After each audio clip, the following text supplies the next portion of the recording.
महाभारत के युद्ध में महारथी कर्ण के शौर्य और वीरता के बारे में बहुत कुछ कहा गया है, लेकिन उनकी पत्नियों के विषय में बहुत ही कम जानकारी मिलती है। कर्ण की कितनी पत्नियां थीं, उनके नाम क्या थे, इस बात को लेकर आज भी बहुत मतभेद है। खुद महाभारत के उद्योग पर्व में यह उल्लेख मिलता है कि कर्ण ने सूर्य की कन्या से विवाह किया था, लेकिन वहां उनके नाम का पता नहीं चलता। आधुनिक और प्रचलित कथाओं के अनुसार कर्ण की दो पत्नियां थीं, वृषाली और सुप्रिया। पहली पत्नी वृषाली कर्ण की प्रधान अर्धांगिनी यानी मुख्य पत्नी थी। वे कर्ण के बचपन की मित्र थीं। कर्ण के पिता अधिरथ ने उन दोनों का विवाह संपन्न करवाया था। वृषाली को एक अत्यंत धार्मिक और संस्कारी स्त्री के रूप में दर्शाया गया है, जिन्होंने हर परिस्थिति में कर्ण को धर्म के मार्ग पर चलने की सीख दी। दूसरी पत्नी सुप्रिया। कर्ण की दूसरी पत्नी का नाम सुप्रिया था।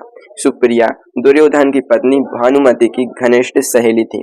जब दुर्योधन ने भानुमति से बलपूर्वक विवाह किया, तब कर्ण का विवाह सुप्रिया के साथ हुआ।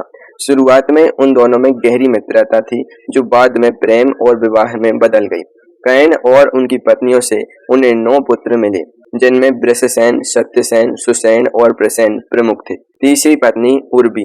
आधुनिक कहानियों और उपन्यासों में सुप्रिया के स्थान पर उर्वी नाम का उल्लेख मिलता है। उर्वी एक क्षत्रिय राजकुमारी थी। उनके माता पिता उनका विवाह अर्जुन के साथ करवाना चाहते थे, परंतु उर्वी मन ही मन कर्ण को अपना पति मान चुकी थी और उनसे अगाध प्रेम करती थी, इसलिए उन्होंने स्वयंवर में कर्ण को चुना। विवाह के बाद उर्वी ने कर्ण को हमेशा सही दिशा दिखाने का प्रयास किया। आधुनिक साहित्यों में उनके इस रूप का विस्तार से वर्णन है। चौथी पत्नी पद्मावती। कुछ अन्य कथाओं में कर्ण की एक और पत्नी पद्मावती का भी जिक्र आता है। कथा के अनुसार कर्ण ने एक राक्षस का वध करके राजकुमारी पद्मावती की रक्षा की थी, लेकिन पद्मावती के पिता सूतपुत्र होने के कारण कर्ण के साथ अपनी पुत्री का विवाह नहीं करना चाहते थे। इसके बाद जब राजकुमारी आशावरी का स्वयंवर हुआ, तो कर्ण ने वहां उपस्थित सभी राजाओं को हरा दिया।